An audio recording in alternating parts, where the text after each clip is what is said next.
안녕하세요. 임종원입니다. 어제 수업 진행한 내용을 한 번 더 이 동영상을 통해서 그 정리를 해드리려고 합니다.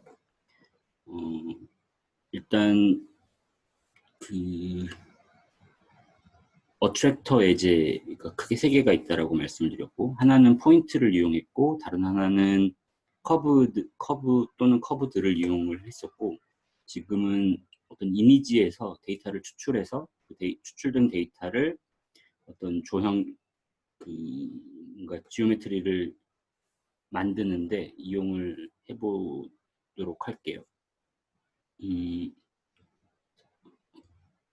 그래스워퍼 화면으로 넘어가도록 하겠습니다.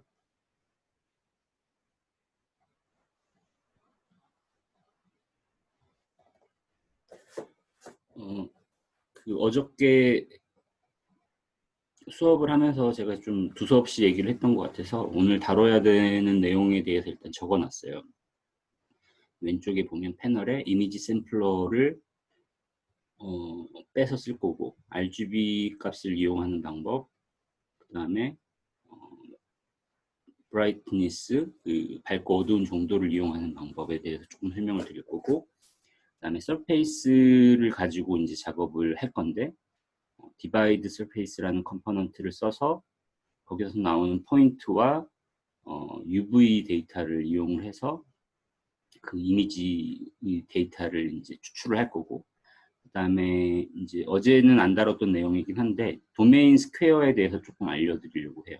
그러니까 도메인이라는 거는 A부터 B까지 뭐 이런 식으로 표현이 된다라고 제가 말씀을 드렸었는데, 그 도메인의 종류에는 그 도메인, 그 1차원적인 도메인이 있고 A부터 B까지인 1차원적인 도메인이 있고, 서페이스 같은 거는 도메인이 이제 2차원으로 나뉘어요.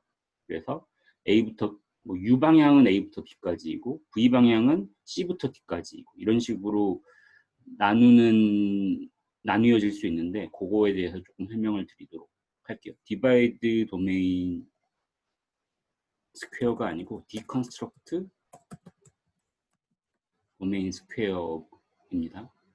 그 다음에 리스트 매니지먼트는 뭐 리스트 아이템이나 뭐 리스트의 길이를 재거나 뭐 이런 다양한 것들이 있고, 이 구체적인 내용은 다음 동영상에서 아마 다룰 예정인데, 지금 오늘만 딱 그 한 가지 예제를 써보려고 해요. 파티션 리스트라는 그거에 대해서 이제 알고 계시면 되고, 그 다음에 데이터 트리도 다음에 별도의 그 영상으로 제작을 하겠지만, 오늘 좀 다루게 될 내용들이 있어요. 그래프트하고 플래튼하고 언플래튼, 쉬프트 패스, 트림 트리, 이렇게 5가지 정도를 일단 다뤄볼 거고, 요거를 자주 그 학생들이 이런 정보들에 대해서, 이런 내용들에 대해서 자주 노출이 될수록 조금 더 빨리 데이터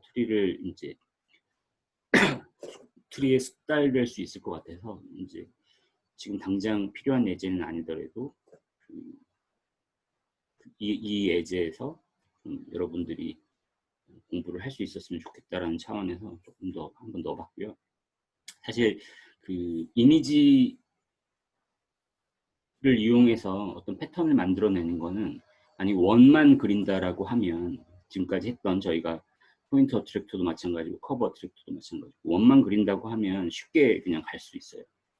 근데 그 모든 예제들이 그렇게 쉬운 예제들만 있는 건 아니고 쉬운 상황만 있는 게 아니어서, 여러분들이 디자인을 할 때 조금 더 한 발자국 더 가는 상황이라고 보시면 될 것 같고요.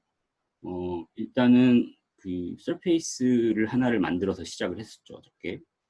서페이스를 하나를 이런 느낌으로 만들었습니다. 나중에 서페이스는 조절하면 되니까요. 일단 어떻게든 만들어 놓고 이렇게 만들고, 요 육각형 서페이스가 담겨 있는 요 아이콘을 클릭을 해서 set one surface를 하고 얘를 담아온다.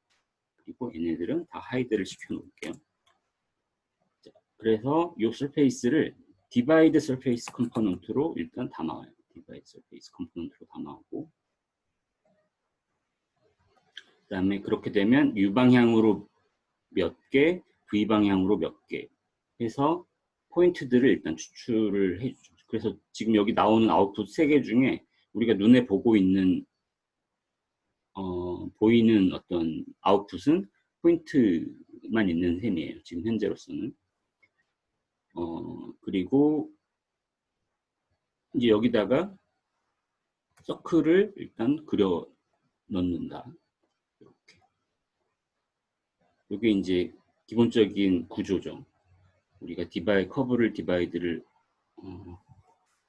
탑뷰에서 보도록 할게요. 자, 서페이스를 상당히 길쭉하게 그려놓은 상황인데 나중에 조절하면 되니까 일단 넘어갈게요. 자, 그런데 지금까지는 저희가 여기서 나오는 포인트들을 다 플래튼을 해서 좀 데이터의 스트럭처를 쉽게 만들고 뭔가 작업을 해줬습니다. 그래서 일단은 쉽게 세팅을 해놓고도 한번 해보도록 하겠습니다. 그리고 이미지 샘플러에서 이미지를 불러오는 방법은 더블 클릭해서 여기 파일 패스라고 되어 있는 부분에다가 클릭하고 이미지를 여러분들이 뭐 다운로드 받은 이미지든 거나 아니면 한번 테스트를 해보고 싶은 이미지를 하나를 골라오세요.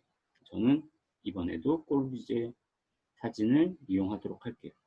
자, 요거를 이용을 하시고 요 이미지를 이용을 하는데 여러분들이 조금 눈여겨보셔야 될 파트가 일단 요 부분이에요. 요 부분.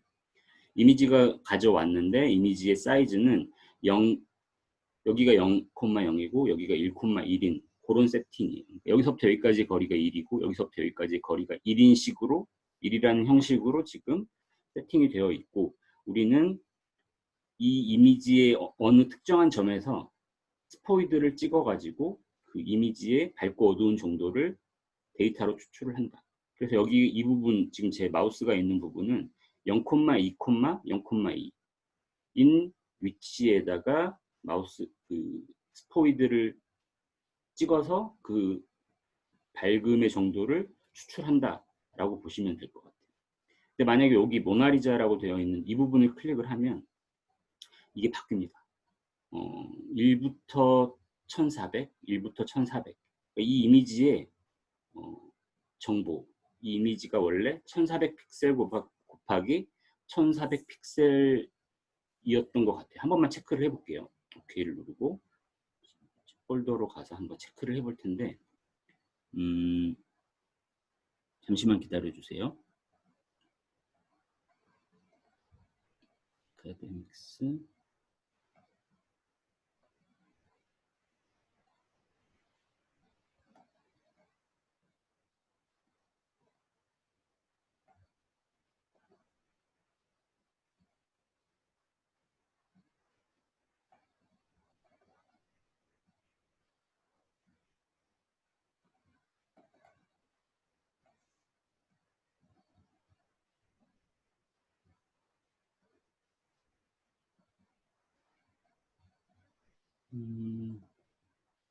파일을 찾지를 못하고 있어요.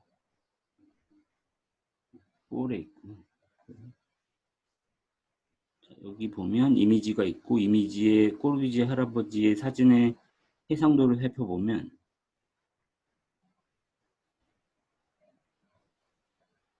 속성에서 자세히 사진 크기가 1400 곱하기 1400 픽셀이라고 되어 있어요. 그래서 그 이미지의 해상도가 여기에 나타나게 되고요. 이렇게 되면 이제 여러분들이 뭔가 데이터를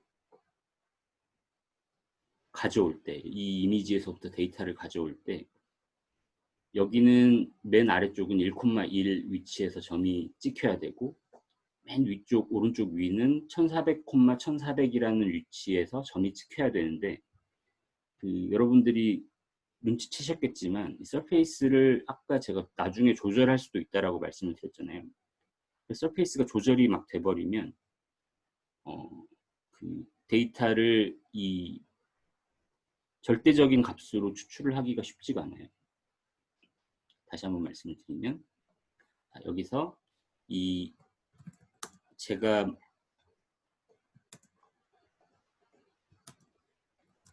만들었던 요 이미지를 거리를 재보면 여기서부터 여기까지는 33.97이고요.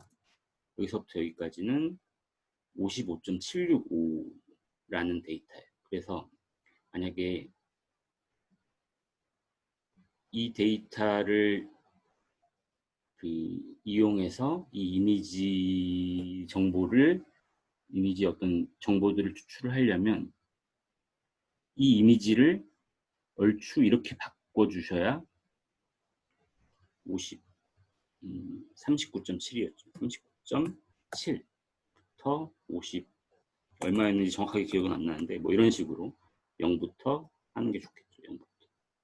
이렇게 되면 얼추 맞아요. 이 UV 데이터를 이용하지 이 UV 데이터에다가 리파라미터라이즈를 해서 이 UV 데이터를 0과 1 사이에서 움직이게 하지 않더라도 애들은 작동을 할 수 있습니다. 근데 만약에 제가 서페이스 크기를 늘려버렸다. 그러면 이제 애는 타일링이 돼버리는 문제가 생겨요. 이따가 한번 해볼게요.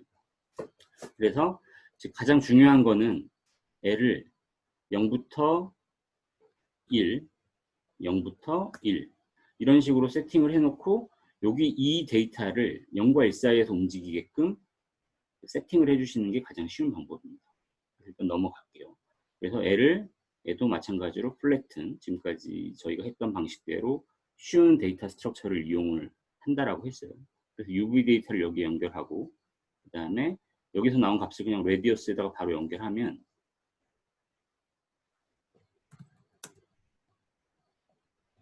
이제 된 거예요. 근데 지금 U값하고 V값이 굉장히 작기 때문에 애들을 늘려봅시다. 50개 정도로 늘리고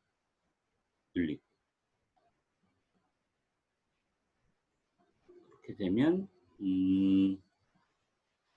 그렇게 되면 뭔가 타일링이 되는 것 같죠. 타일링이 되는 이유는 여기서 나온 UV 데이터가 0과 1 사이에서 움직이는 값이 아니기 때문입니다. 그래서 애를 리파라미터라이즈까지 해주시면 이제 할아버지의 모습이 나타나죠. 그리고 지금 애는 0과 1 사이에서 움직이는데 흰색이 1에 가깝고요. 검정색이 잠시만요. 검정색이 1에 가깝고 흰색이 0에 가까워요. 지금 조금 헷갈리는데 검정색이 뭐 둘 중에 하나예요. 이건 나중에 한번 다시 체크해 보도록 하겠습니다.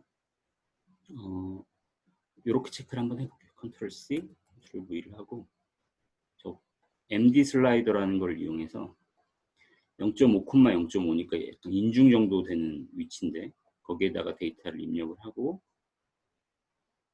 인중 정도에 지금 죄송합니다. RGB가 세팅이 돼 있어서 지금 현재 다시 하겠습니다. RGB가 아니고 그 브라이트니스가 체크가 돼 있어야 이제 0과 1 사이에서 나오는 값으로 우리가 세팅을 할 수가 있어요.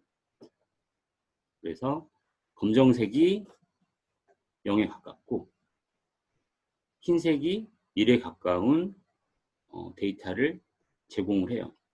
그래서 지금 현재 보면 요 검정색이 원이 작고 요 얼굴 쪽 하얀색이 원이 큰 상황이어서 이미지를 얼핏 보면 약간 요 반전이 된 듯한 느낌으로 이미지가 보여지고 있습니다. 그래서 그 이미지를 여러분들이 그 주어진 데이터를 어떻게 활용해서 그 어떤 조형으로 만들 것이냐, 어떤 드로잉이나 패턴으로 만들 것이냐는 여러분들이 이제 조금 더 요령이 생기면 뭐 다양하게 하실 수가 있을 텐데 지금 가장 쉬운 방법은 0에서 1로 나오는 값이 1에서 0 사이의 값으로 바꿔지면 되는 거예요. 그래서 일단 가장 쉬운 방법은 1이라는 숫자에다가 마이너스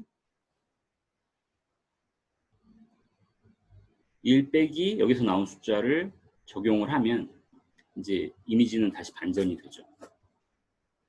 요게 이제 가장 쉬운 마이너스 연산을 해서 그 레디어스의 레인지를 조정을 하는 방법이 있었고 다른 한 가지 방법은 이제 리맵을 하는데 여기서 나온 값들을 원래 얘네들이 가지고 있었던 범위를 소스로 삼아서 내가 원하는 레인지는 1과 0이 아니고 0부터 1이다. 1부터 0이다. 그래서 이런 식으로도 할 수가 있습니다.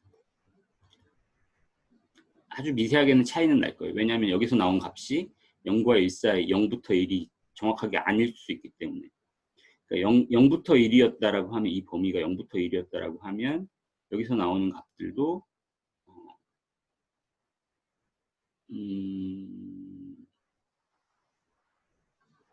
뭐 1부터 0이라고 하면 정확하게 반대가 되는데 지금은 0.07부터 1이었기 때문에 미세하게 달라지긴 해요. 만약에 여러분들이 그 0과 1 내가 타이핑을 하지 않고 이렇게 타이핑을 하지 않고 이 바운드를 그냥 뒤집어서 만들고 싶다라고 하면 여러분들이 컨스트럭트 도메인을 아시기 때문에 도메인을 컨스트럭트를 하시면 됩니다. 컨스트럭트 도메인. 근데 0.07이 B에 들어가고 1이 A에 들어가야 되는데 그렇게 만들어주기 위해서는 이 데이터를 분해를 해야 돼요. 디컨스트럭트를 통해서. 디컨스트럭트 도메인을 통해서 이 데이터를 시작값은 0.07이고 엔드 값은 1이더라. 이 데이터를 이렇게 디컨스트럭터를 한 다음에 L을 반대 방향으로 연결해주고 이렇게 하면 여기서 나오는 값은 1부터 0.07. 그렇게 해서 이제 역을 취해주는 게 이렇게 하시면 또 되는 거죠. 첫 번째 방법은 1 빼기 여기서 나온 값을 적용을 시켜주는 거였고 두 번째 방법은 리맵을 하는데 리맵의 그 레인지를 역을 취해서 역을 취했다기보다는 아무튼 앞뒤를 바꿔서 이렇게 세팅을 해주시면 뭐 단전된 이미지를 제대로 돌려놓을 수 있다라는 게 하나가 있어요. 그리고 여기서 한 가지만 더 해보면 이쪽에서 제가 디컨스트럭트 도메인 스퀘어를 해본다라고 했기 때문에 이거에 대해서 조금 설명을 드리도록 할게요. 그건 뭐냐면 프리머티브 탭에 가면 도메인이라는 게 있고 도메인 스퀘어라는 게 있습니다. 그래서 요거를 일단 클릭을 딱 하시면 클릭을 하시고 서페이스에서 바로 연결을 하시면 어떤 값이 나와요. 그 값이 어떻게 보일 거냐면 지금 현재는 이 서페이스의 사이즈와 관련을 맺으면서 나와요. 그래서 뭐라고 돼 있냐면 U는 0에서부터 33.97이고 V는 0에서부터 55.76이다. 그래서 제가 이 서페이스를 원점에서 그린 건 아니지만 UV 값은 일단 제가 그리기 시작한 그 위치의 데이터를 0,0을 준다. 그리고 맨 마지막 이 부분은 제가 찍은 위치의 그 길이 데이터, 사이즈 데이터를 U방향, V방향으로 분리를 해서 뭐 준다. 뭐 이렇게 생각하시면 편할 것 같아요. 그래서 지금 현재 제가 뭘 추출을 하려고 하냐면 33하고 55라는 숫자를 추출을 하려고 해요. 그래서 이걸 추출을 해서 여기 있는 50개로 디바이드 된 숫자하고 좀 관계를 맺게 해서 단위 원과 원 사이의 거리가 얼마인지를 체크를 하려고 하는 거예요. 그래서 그 원과 원 사이의 거리의 절반이 반지름의 맥시멈 값이 되게 하면 지금은 원이 막 이렇게 넘어가는 일이 생기고 그걸 제어하기가 사실 쉽지가 않지만 여기서 추출된 도메인을 나누기 50을 해서 그 데이터들을 좀 보면서 작업을 할 수가 있다는 거죠. 그래서 지금 여기서 컨스트럭트 도메인을 했고 디컨스트럭트 도메인도 했어요. 마찬가지로 도메인 스퀘어도 도메인 제곱도 그런 식으로 디컨스트럭트를 할 수가 있어요. 그러니까 도메인에서 추출을 할 수가 있고요. 추출을 하는 방법은 크게 두 가지가 있는데 디컨스트럭트라고 치시면 디컨스트럭트 도메인 스퀘어가 두 개가 있어요. 여기 하나 있고 여기 하나 있고 둘 다 뭐 비슷해요. 비슷한데 이렇게 첫 번째 디컨스트럭트 도메인은 이렇게 분리를 해줘요. U하고 V만 분리를 해주죠. U하고 v만. 한 번 더 쳐볼게요. deconstruct domain 해서 이번에는 조금 더 뭐가 많아 보이는 이놈을 클릭을 할게요. 얘는 이제 뭔지 아실 것 같아요. 어떤 도메인을 불러오는데 u0 지금은 v에다 연결해 볼게요. v가 0에서부터 55라는 값인데 v0는 0이고 v1은 55 이런 식인 거죠. 그래서 우리는 이걸 쓸 거예요. 여기. 그래서 u1 데이터하고 33이라는 숫자 그리고 v1 55라는 숫자 그리고 애를 나누기 뭐 2를 합니다. 근데 이게 더 작으니까 요걸로 해야 이 33이라는 숫자 나누기 이걸 먼저 하면 안 되겠고 나누기 2가 아니고 나누기 이걸 먼저 해야죠. 33이라는 크기에서 50개로 디바이드 됐으니까 그 50분의 33이라는 숫자가 이제 한 셀의 사이즈고 이걸 다시 나누기 2를 합니다.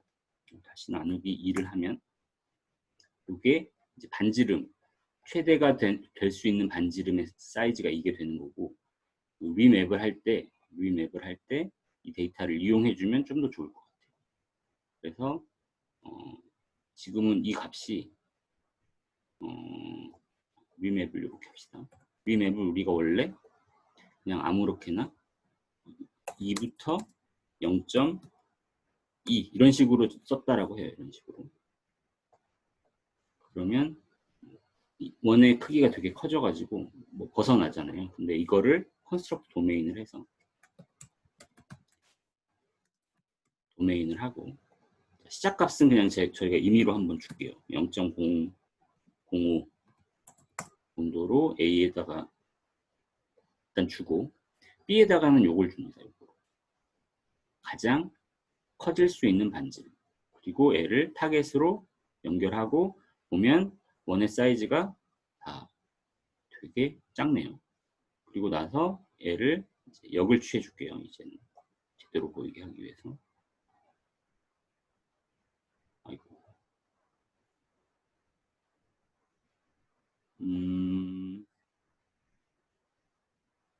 33 나누기 예.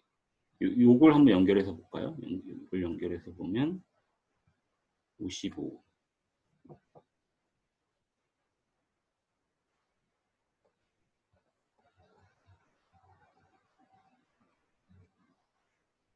55에서 50을 나누면 1 정도가 된다는 거고 사이즈가 값이 이렇게 작은지 모르겠네.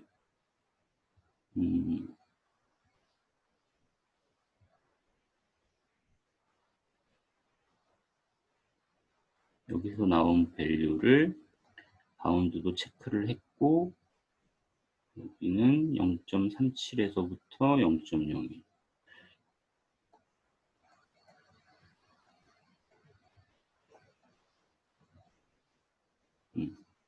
맞나 본데요.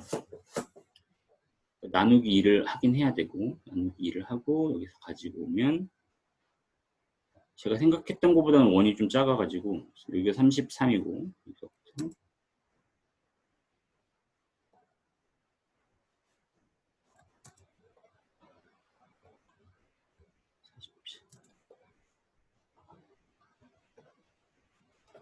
죄송합니다.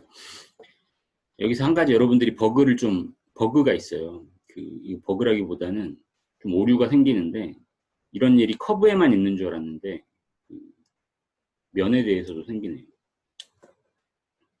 그래서 자 보세요. 서페이스 하나를 이렇게 선택을 하고 얘를 도메인 스퀘어를 체크를 하면 처음에 이렇게 나와요. 이렇게 43이라는 숫자가 나오는데 만약에 얘를 스케일을 제가 조절을 하잖아요. 스케일을 2배를 늘려봅시다. 2배를 조절하면 이게 바뀌어야 되거든요. 원칙적으로는. 근데 안 바뀌잖아요.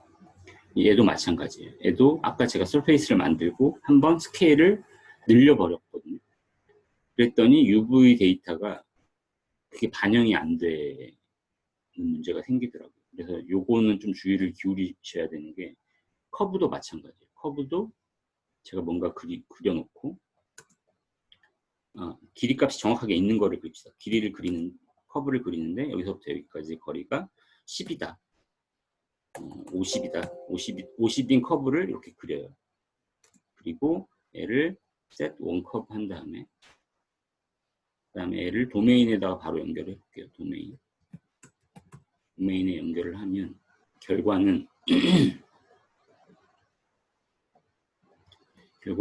0에서부터 50이라는 결과를 얻죠. 제가 50 길이가 50인 커브를 그렸기 때문에. 근데 얘를 만약에 제가 스케일을 늘렸다. 3배를 늘렸다. 150이 돼도. 그래도 바뀌지가 않아요. 여기서 set one 커브를 다시 하면 어떤 현상이 있을지 모르겠는데 그래도 안 바뀐다.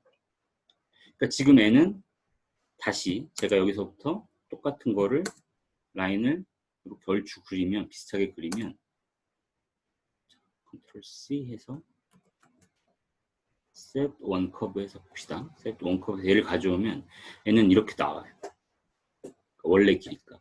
근데 이제 지금 라이노에서 스케일로 조정한 개체에 대해서는 그 데이터가 UV 값이라든지 그 소문자 T 값이 바뀌지 않는 문제가 있어요. 그래서 이거를 저는 인지는 하고 있었는데 또 그럴 거다라고 생각을 못했어요. 아무튼 이런 문제가 있어서 지금 이 서페이스에 처음 제가 그린 서페이스대로 UV 데이터가 계속 만들어지기 때문에 원이 좀 작게 느껴진 거예요. 이게 맞다. 이게 맞다라는 거고 다시 그려서 작업을 할게요. 서페이스를 이렇게 그립시다. 이번에는 이렇게 그리고 set one surface 그렇게 되면 하이드 시키고 여기서 가장 큰 원은 어디가 가장 큰 원일지 모르겠는데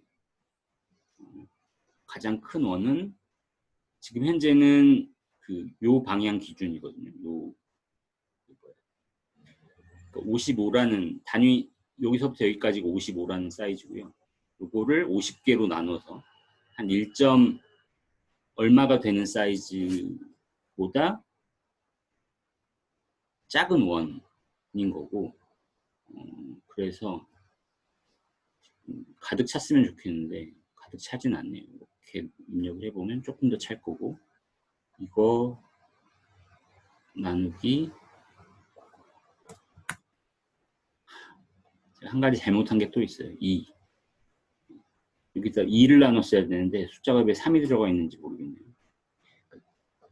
지금 요거를 여기다 입력해 놓은 상태이기 때문에 지금 어딘가는 약간 넘쳤을 거예요. 커브가 원이 좀 넘어가는 부분이 어딘가 있어요. 네, 여기 이 부분은 넘어갔어요. 근데 L을 적용을 시키면 절대 넘어가는 일이 없죠. 작은 값을 입력을 하면. 그래서 지금 알려드린 내용은 어떤 서페이스를 도메인에다가 바로 입력을 하면 서페이스에 그냥 도메인을 U 방향으로 V 방향으로 그 도메인을 알려주고 그 도메인을 분리를 해서 가장 큰 그러니까 길이값의 정보를 우리가 알아올 수 있고 그 길이값을 몇 개로 디바이드 했는지로 나눈 다음에 그걸 다시 한번 뭐 반지름 그러니까 원이라고 하면 2분의 1로 나눠서 그 원이 내가 어떻게 서페이스를 그렸든지 간에 서페이스 단위 셀을 초과하지 않는 원을 그리도록 세팅을 할 수 있다라는 거예요. 그 디바이드 도메인 스퀘어 디컨스트럭트 도메인을 통해서 얻은 숫자들을 가지고 조금 버벅거렸는데 이해는 되셨을 거라고 믿고요.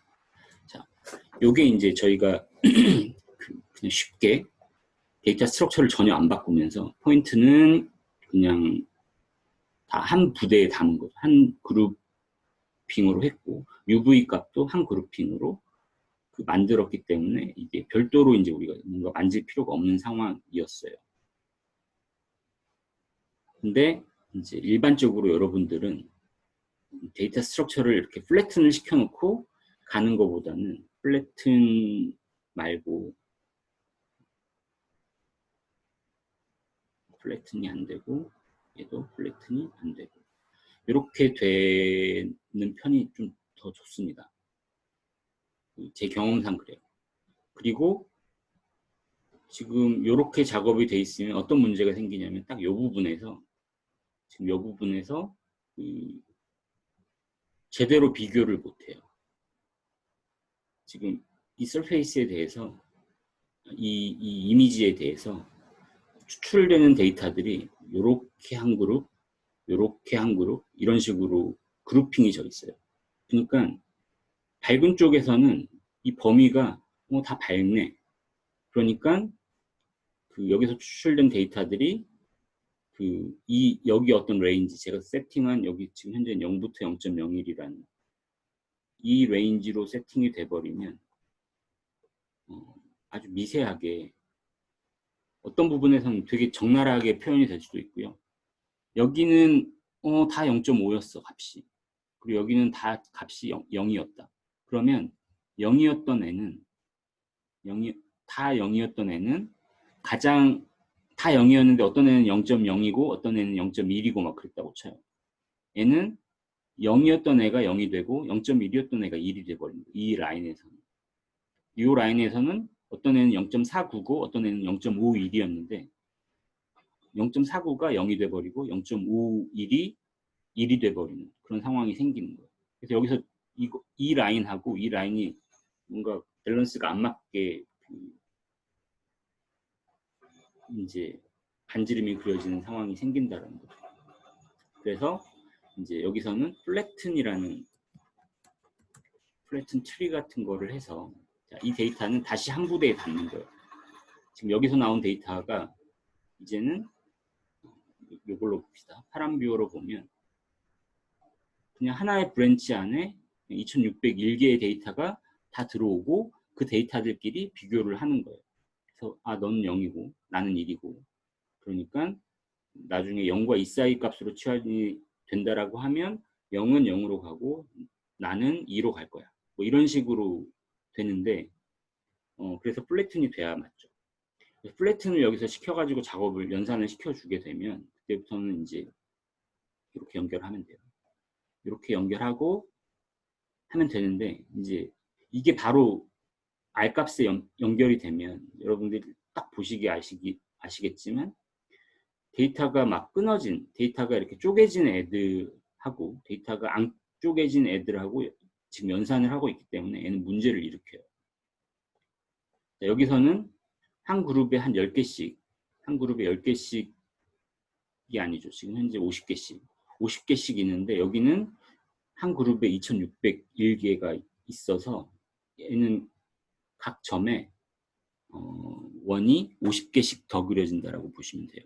지금 이 상황. 그러니까 보지 않고도 이제 어느 정도 이런 식으로 여러분들이 유출을 할 수 있을 텐데 그래서 이 데이터를 다시 원래 점들이 들어오던 데이터의 스트럭처로 맞춰줘야 되고 그 방법이 크게 세 가지가 있어요. 하나는 크게 한 가지가 있어요. 크게 한 가지. 언플래튼이라는 방법이 있습니다. 자, 여기서 플래튼된 데이터를 이거죠. 여기서 나온 데이터. 이미 플래튼이 된 데이터가 가공이 돼서 만들어진 이 데이터를 여기에 연결하고 자, 플래튼 바로 직전에 데이터 스트럭처를 나는 이용을 하겠다. 플래튼 되기 전 데이터 스트럭처대로 이 데이터들을 되돌리는 거예요. 그리고 이렇게 입력하면 됩니다. 그리고 지금 여기 데이터들이 너무 비교가 직접적으로 안 되게 작아져 있어서 제가 조금 바꿀게요. 다시 0.1부터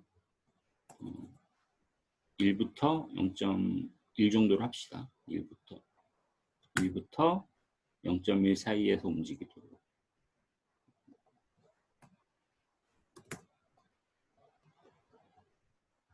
이런 식으로.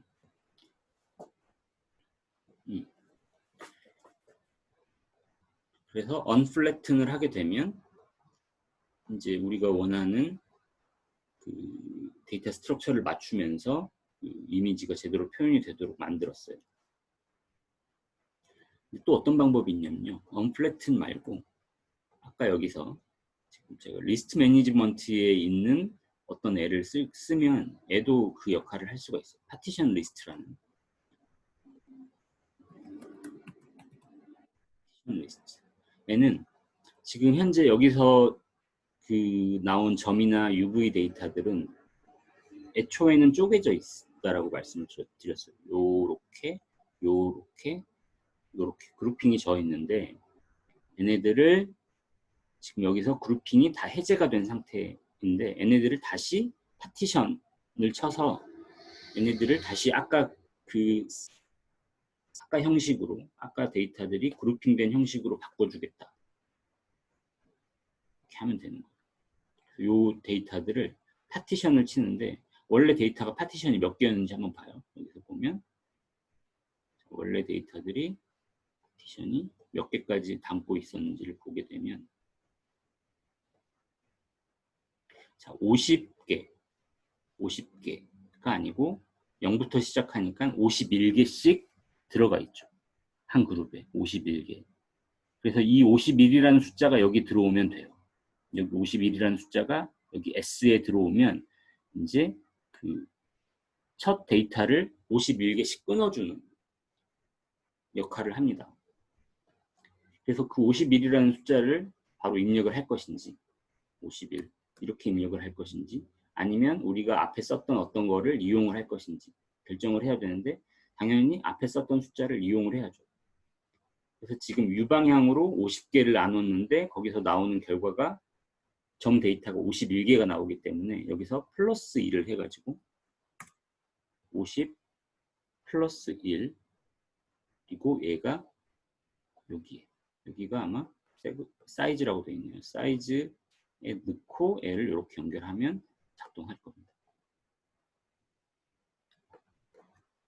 그래서 만약에 이제 여기에 U방향이 50개, V방향이 50개가 균질하게 있는 게 아니고 U방향으로는 40개, V방향으로 60개였다라고 하면 U에다 연결을 해줘야 될까요? V에다 연결을 해줘야 될까요?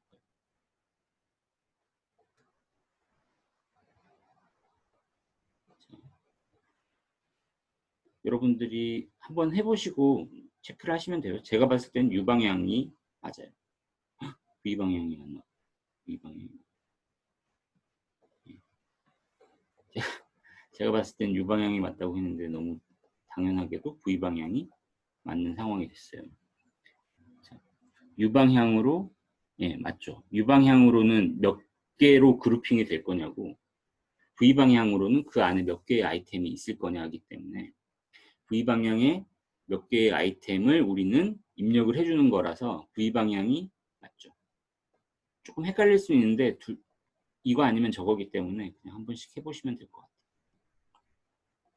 V방향의 아이템의 개수가 결정이 되는 요인이 V방향에 있고 걔를 플러스 1을 해가지고 여기다가 입력을 해주시면 문제가 없습니다. 그래서 언플래튼 어제 수업 시간은 언플래튼만 했었어요. 근데 오늘 이제 어저께 수업이 끝나고 나서 생각을 해보니까 저런 방법도 있는데 라는 생각이 들어서 일단 소개를 드린 거예요. 파티션을 쪼개준다. 자, 좀 쉽게 숫자로 한번 설명을 좀 드리고 넘어가도록 할게요. 10. 뭐 이런 진짜 숫자들이 있어요. 1, 2, 3, 4, 5, 6, 7, 8, 9, 10. 자, 이 데이터를 멀티라인 데이터로 해서 하나의 리스트로 만들어주고 파티션 리스트를 하는데 사이즈가 미리 그 디폴트 밸류가 있어요. 아마 3하고 2로 쪼개진다. 그러면 결과가 처음에 3개, 그 다음에 2개, 다시 3개, 그 다음에 2개 이런 식으로 나와요. 근데 우리는 여기서 2개씩으로만 하겠다. 1, 2 한 그룹, 3, 4 한 그룹 이런 식으로. 그러면 이렇게 하면 돼요.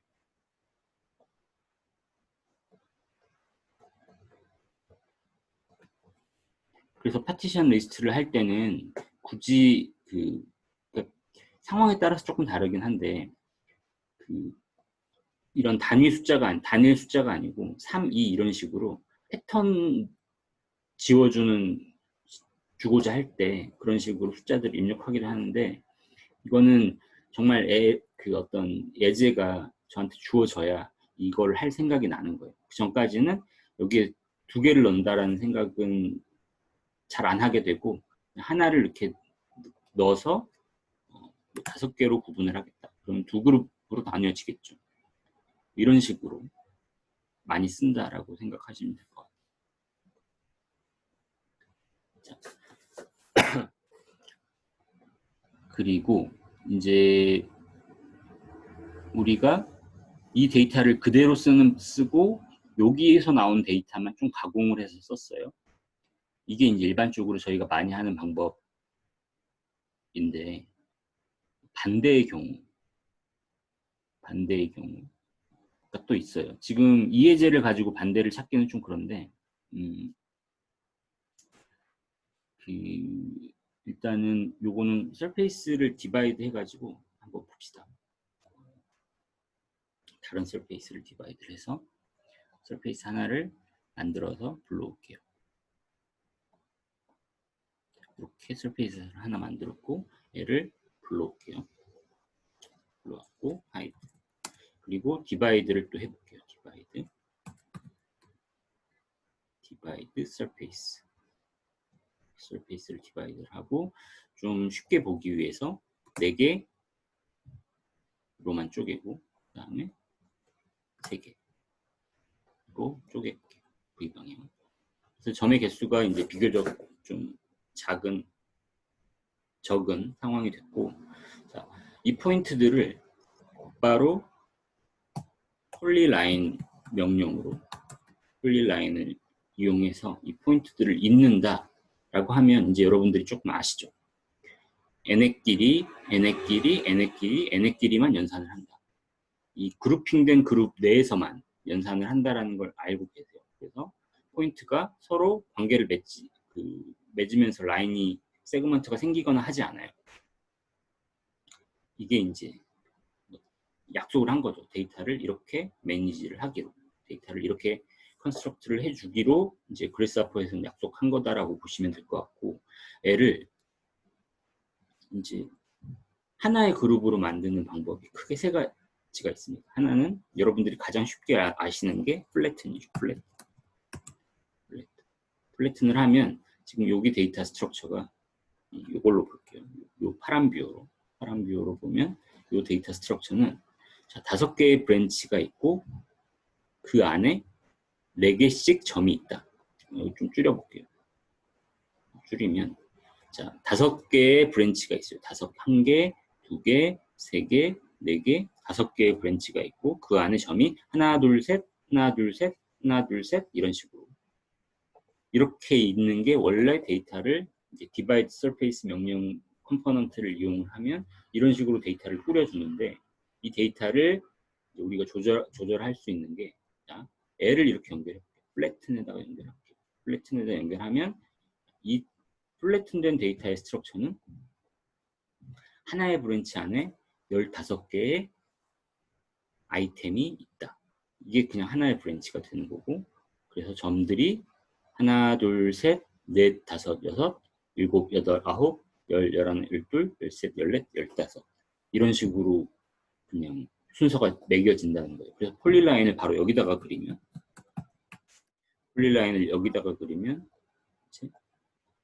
이렇게 올라갔다가 내려왔다. 이런 식으로 폴리라인이 그려집니다.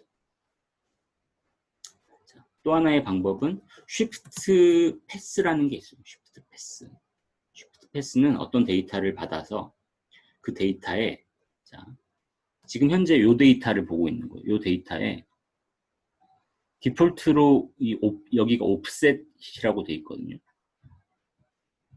지금 여기 있는 이 부분 중에 어디만큼 옵셋을 해가서 거기를 날려버릴 거다. 이런 의미라고 보시면 돼요. 그래서 지금 현재 0,0,0 세미콜론이긴 한데 뭐 이렇게 읽어냈다라고 하면 여기에 디폴트 밸류로 여기 5라는 값에 -1이 들어가 있어요. 그래서 이쪽 오른쪽으로 가면 +1, +2거든요. 그래서 왼쪽으로 가니까 왼쪽에는 아무것도 없어요. 마이너스는 왼쪽으로 가는 거고 왼쪽에는 아무것도 없기 때문에 n은 어디로 가냐면 다시 돌아와요. 1로. 그래서 맨 뒤에 거를 알려준다. 그래서 이제 이 맨 마지막에 패스가 사라지는 거예요.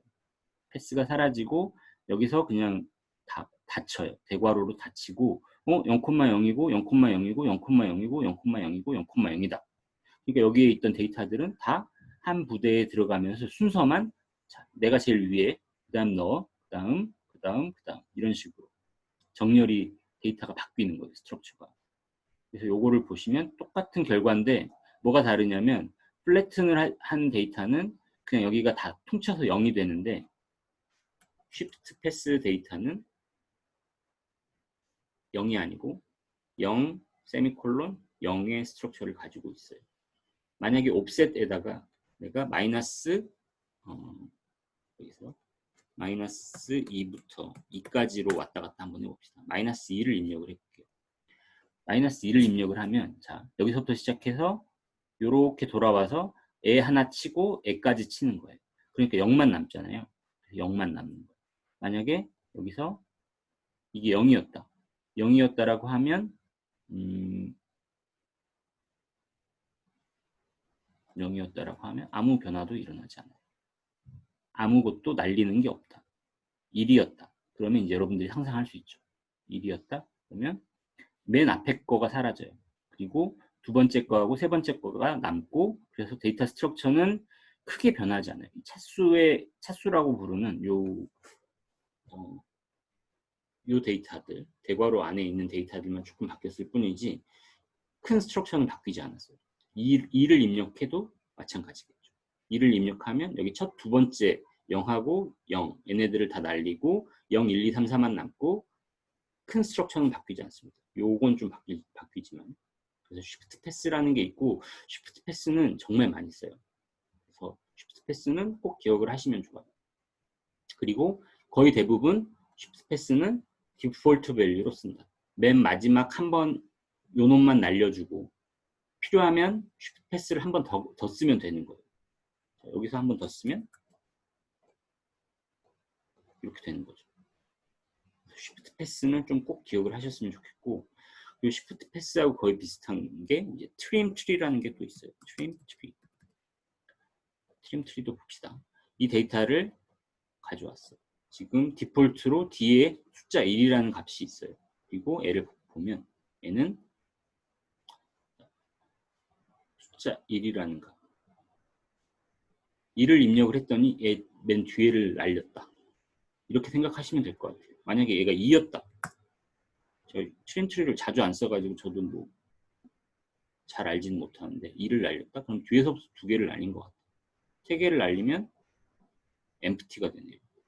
2개, 1개, 아무것도 안 날리면 원래 데이터 스트럭처.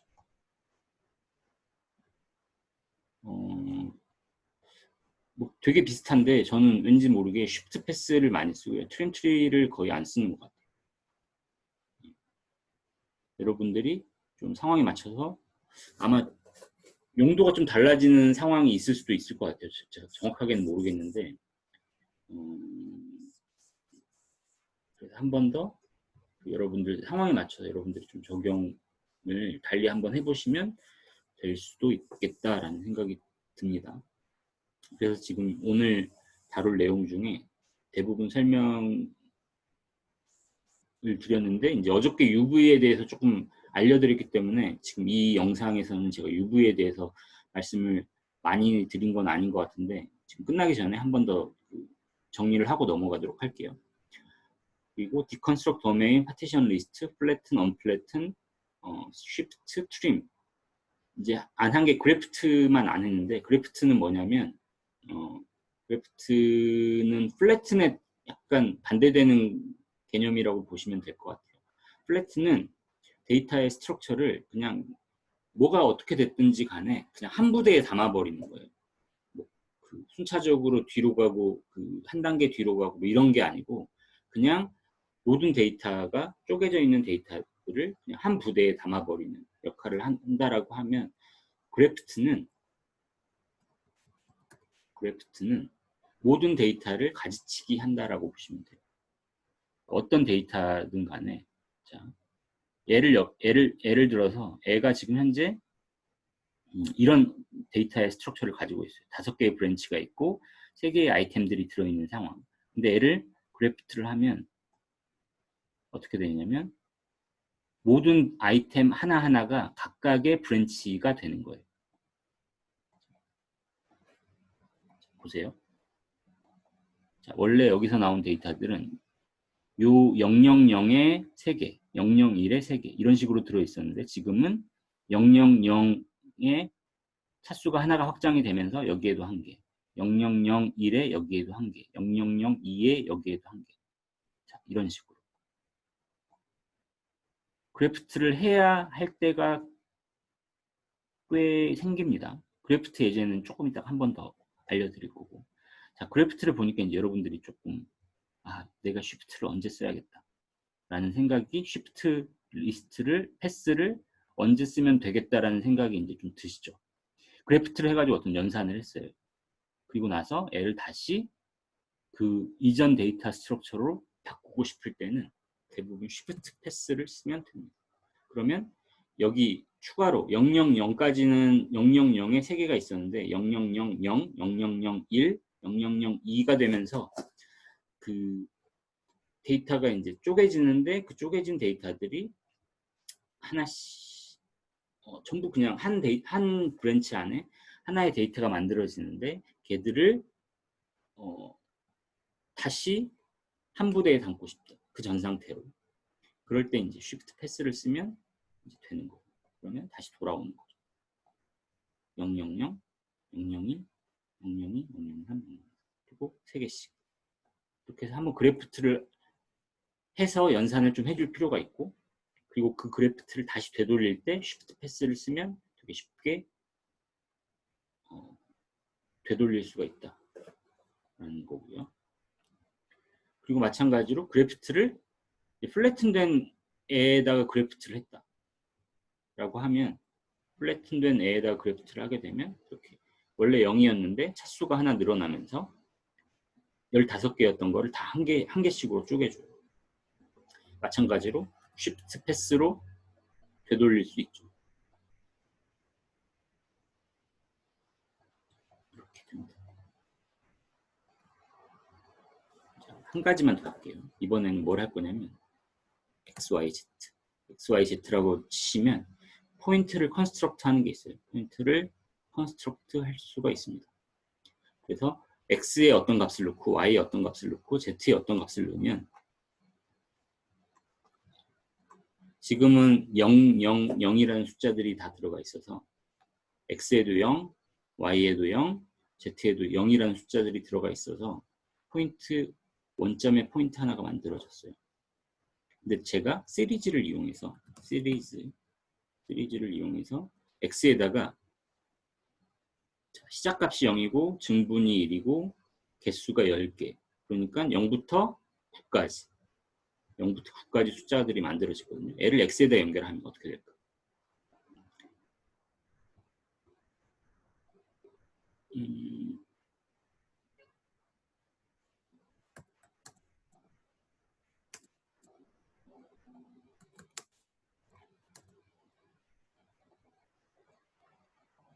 예, 죄송해요.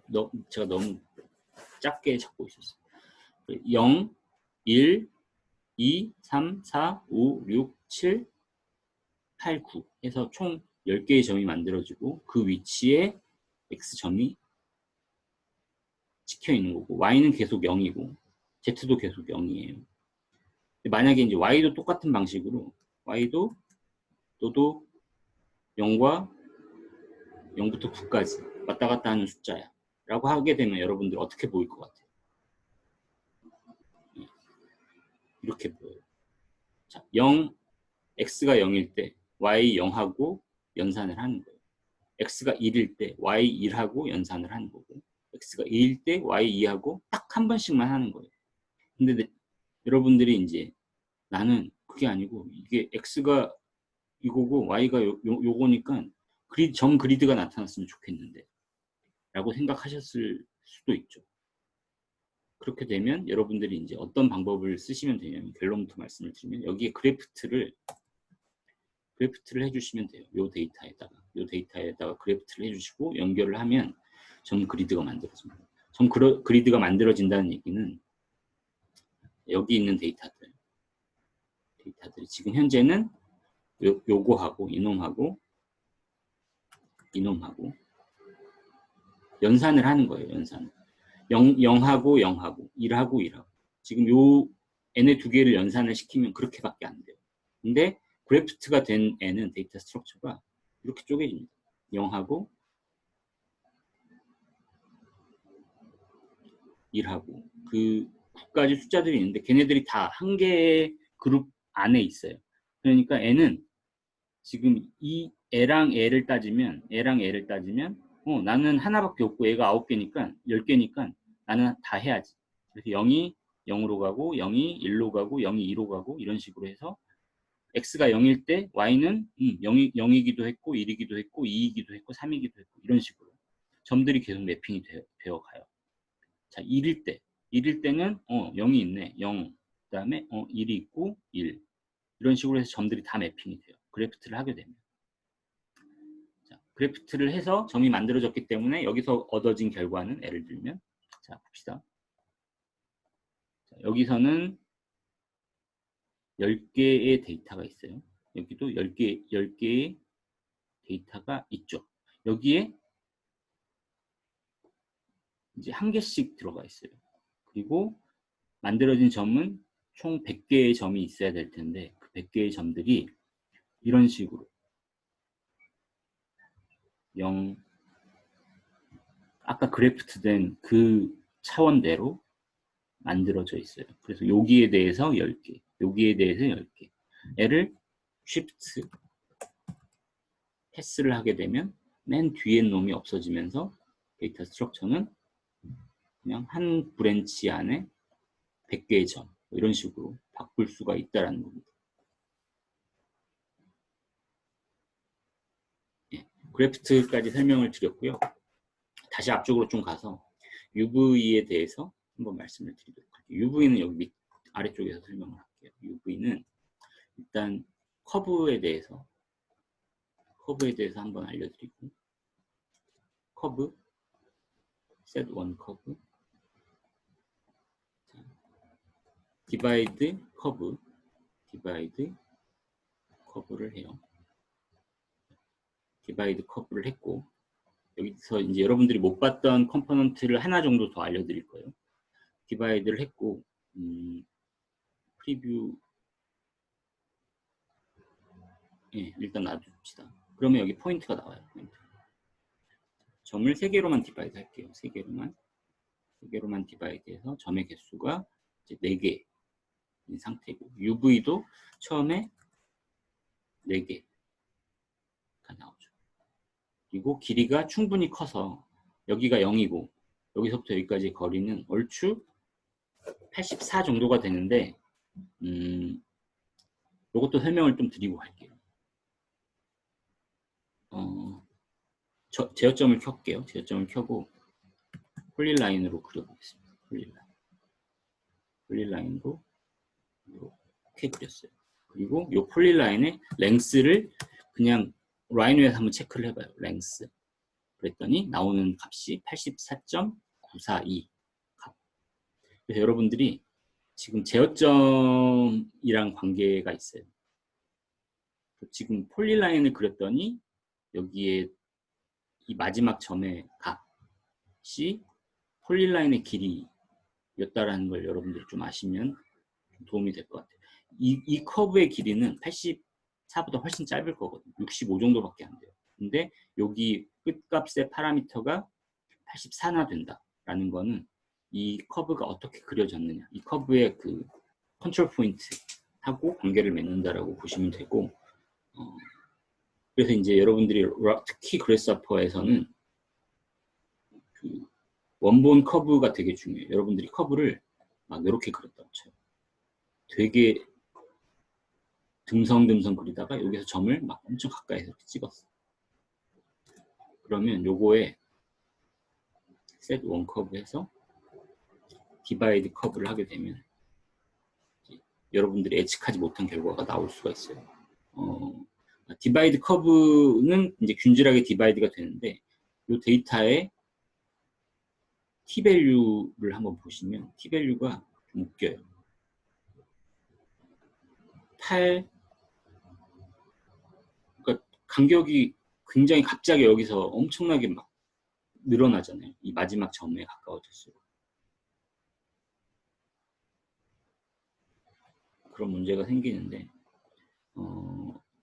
일단 이해가 되셨으리라고 믿고 그냥 넘어갈게요. 그래서 이제 어떤 컴포넌트를 또 추가로 설명을 드리기에 앞서서 이제 여러분들이 한 가지 더 확인하셔야 될 게 여기 마우스 오른쪽 클릭하고 리파라미터라이즈를 하면 이게 되게 중요하다고 했어요. 리파라미터라이즈를 했을 때 우리가 쓸 수 있는 t-밸류 이게 되게 중요하다라는 거 말씀을 드렸었고, 자, 만약에 우리가 이 커브에서 파라미터 t가 스몰 t가 0.5인 위치를 찾고 싶다. 그러면 어떻게 하시면 될 것 같아요? 그렇게 되면 이제 여러분들이 방법이 크게 두 가지가 있죠. 이 커브에서 0.5가 되는 밸류를 찾고 싶다. 그럼 두 개로 이게 안 되는구나. 예, 그럼 바로 할게요. 이렇게 스몰 t가 0.5인 밸류 위치의 점을 찾고 싶다라고 하면 여러분들이 evaluate curve라는 걸 쓰시면 됩니다. evaluate curve. 자, 이 커브에 대해서 스몰 t가 0.5이네를 점을 찾자. 프리뷰 오프. 찾아진 것 같은가요? 안 찾아진 것 같죠. 자, 이 커브의 길이가 아까 60 정도 된다라고 했고 0.5 길이가 대충 0.5인 위치에 점이 찾아져요. 지금 현재. 그 이유는 이 커브에 대해서 우리가 분석을 할 때 커브가 리파라미터라이즈가 안 된 채로 들어와 있기 때문입니다. 얘를 리파라미터라이즈를 하게 되면 이제 커브의 얼추 중심점을 찾아요. 이거 라인이 아닌 이상 100% 중심점이다 라고 말할 수는 없지만 얼추 중앙값을 찾게 됩니다. 자, 얘랑 똑같아요. 지금 커브에 대해서 evaluate 커브를 해서 어떤 포인트를 찾았고 그 포인트에서 t값, 탄젠트 값을 찾을 수가 있었고 또 그 점에서 뭐 앵글을 찾을 수가 있었대요. 이걸 어디서 쓰는지 좀 더 연구를 해봐야 될 것 같은데 아무튼 이런 값들을 추출을 해줍니다. 마찬가지로 어떤 서페이스에 대해서 서페이스를 하나 만들게요. 또 서페이스 하나 만들고 리빌드를 해서 서페이스를 약간 재밌게 만들어 놓을게요. 제어점을 켜고 그냥 점 4개 정도를 들어서 하나, 둘, 셋, 넷, 점 4개를 클릭해서 약간 위로 올려줘요. 이런 식으로 서페이스를 만들어 놓고 이 서페이스에 대해서 한번 저희가 분석을 해볼게요. set one surface 그리고 evaluate surface를 evaluate 하는데 자 여기 이 서페이스에 대해서 0.5, 0.5인 지점을 찾자. 그러면 여기다가 저기 커브 할 때는 그냥 0.5라고 타이핑을 했는데 서페이스에서는 0.5, 0.5 이런 식으로 입력을 해주시면 됩니다. 그리고 이걸 UV에다가 딱 연결. 그러면 아까랑 마찬가지로 일단 0.5, 0.5의 지점. 그러니까 여기가 0이었고 0에서부터 0.5, 0.5, 그다음에 0.5 떨어진 그 지점을 일단 찾아주는데 얘를 리파라미터라이즈를 하게 되면 당연히 얘는 중앙점으로 올라가요. 그리고 이 점에서 포인트를 찾아주고 점에서 노멀 벡터를 찾아주고 이 점에서 U 디렉션, V 디렉션, UV 값을 뭐 주네요. 근데 U 디렉션, V 디렉션이라는 거는 이 점에서 U 방향, V 방향을 얘기를 하는 거예요. 그러니까 대단한 건 아니고. 그다음에 그 점에서 프레임이라고 해서 그 점에서 어떤 면을 만들어줘요. 그러니까 평면. 그래서 이 평면에다 대고 우리가 사각형을 그리면 이제 그릴 수 있는 거예요. 그리고 지금 0.5, 0.5가 이제 조금 우리가 조절할 필요가 있다. 그러면 여러분들 MD 슬라이더라는 걸 쓰시면 좀 편해질 수 있어요. 그러니까 지금 똑같은 결과예요. 0.5, 0.5. 얘를 움직이면 이제 이 서페이스 안에서 이 점이 움직이고, 이 점만 움직이는 게 아니고 노멀 벡터도 움직이고, 여기서 U 디렉션, V 디렉션도 움직이고, 그 다음에 F 플레인, 이 사각형이 그려진 플레인이 움직여요. 그래서 플레인을 이제 플레인 때문에 제가 이걸 보여드리는 건데, 보시면 아시겠지만 그 어떤 해당 점에서 평면이 만들어지고, 그 평면에 위에 사각형이 그려지기 때문에 사각형이 계속해서 반듯하게 이렇게 돌아다니는 게 아니라는 거죠. 이렇게 돌아다니는 게 아니고 면에 정렬이 돼서 돌아다닌다. 그래서 요거는 이 플레인을 이용해서 여러분들이 작업을 많이 할 거예요. 그래서 요거는 여러분들이 꼭 기억을 하시면 좋겠어요. Evaluate Surface. 여기서 다시 우리가 어떤 특정한 점, 서페이스에 대해서 어떤 특정한 점에서 우리가 뭔가를 추출할 수 있다. 반대로. 이게 되게 중요한 것 중에 하나라서 여러분들 꼭 기억을 해주시길 바랍니다. 그래서 제가 여기다 하나를 더 추가를 하면 UV 컨셉 있고 Evaluate